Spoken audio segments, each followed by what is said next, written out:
Labdien! Šodien es dalīšos ar dažiem saviem iecienītākajiem elba mazgāšanas līdzekļu lietošanas veidiem. Ja vēl neesat dzirdējuši par elbu, tas ir skābs mazgāšanas līdzeklis, kas viegli noņem kaļķakmeni un rūsumu nerūsējuša tērauda, fajansa un stikla. Un arī viegli tiek galā ar rūsas pēdām. Uz iepakuma ir norādīti tikai daži lietojumi, tāpēc mēs to pārbaudīsim un izmēģināsim vēl dažus.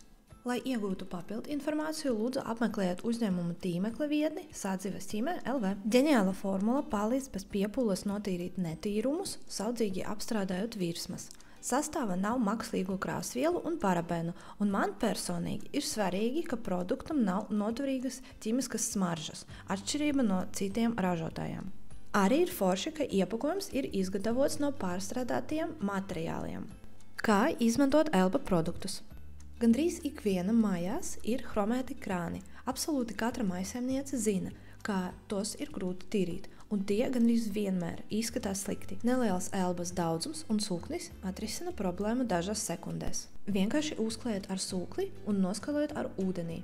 Es pamanīju, ka pēc elba jaucējkrāns paliek ilgāk tīrs, salīdzinot ar citiem produktiem. Elba var arī izmantot santehnikas mazgāšanai. Es arī mazgāju izlietni ar sūkli. Dzeltenie nogulšņi pazūd ļoti ātri. Pāriesim pie tualetes tīrīšanas. Pirmkārt, es uz sūkļa uzklāju nelielu produktu daudzumu un noslauku visu virsmu. Tad, kamēr produkts darbojas, es ieloju elba iekšā un notīru ar tualetes birsti. Pie manis kaļķakmens bieži veidojas no ūdens. Tad atkal ņemam mazliet elbas uz sūkli un ievirzam nepieciešamā vietā. Jūs redziet, cik viegli elba ar to tika galā.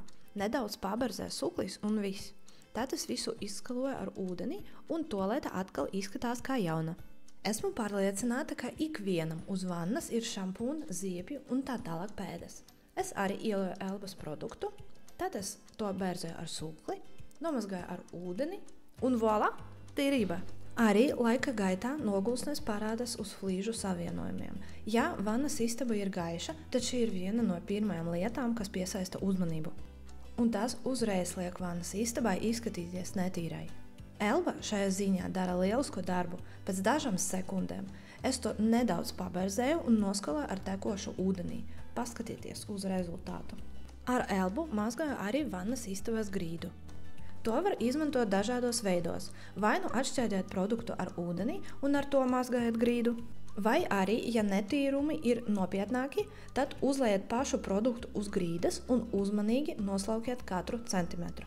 Noteikti neaizmirstiet par flīžu savienojumiem, jo tieši šeit uzkrājas visvairāk netīrumu. Vai redzat atšķirību? Tas ir milzīgi. Grīda ir mirdzoša un smaržo ļoti patīkami. Pāriesim pie stikla tīrīšanas. Daudziem šī ir vismazāk iecienīta vannas istabas tīrīšanas daļa, bet elba atrisināja šo problēmu. Es paņēmu spreju un uzklāju to uz stikla. Es devu līdzekli minūti, lai pastrādātu. Tad es to noslauku ar mikrošķiedru dvieli un noskaloju ar ūdenī. Paskatieties uz rezultātu. Visgrūtāko daļu man personīgi es atstāju uz pašām beigām. Es nekād iepriekš nevarēju noņemt šos nogulšņus no nerūsējušo tērauda. Vienmēr pēc mazgāšanas bija mazāk, bet vispār tie nepazuda. Iedomājieties manu pārsteigumu, kad es uzklāju elba spreju un noslaucīju to ar mikrošķiedru dvieli. Nogulšņi pazuda vispār, pēc pārīm sekundēm. Tagad plauks izskatās, kā tieši no veikalā. Vai esi jau mēģinājis elba produktus? Uzraksti, kā tu viņus lieto komentāros. Neaizmirsti abonēt kanālu un spiest laiku šim video.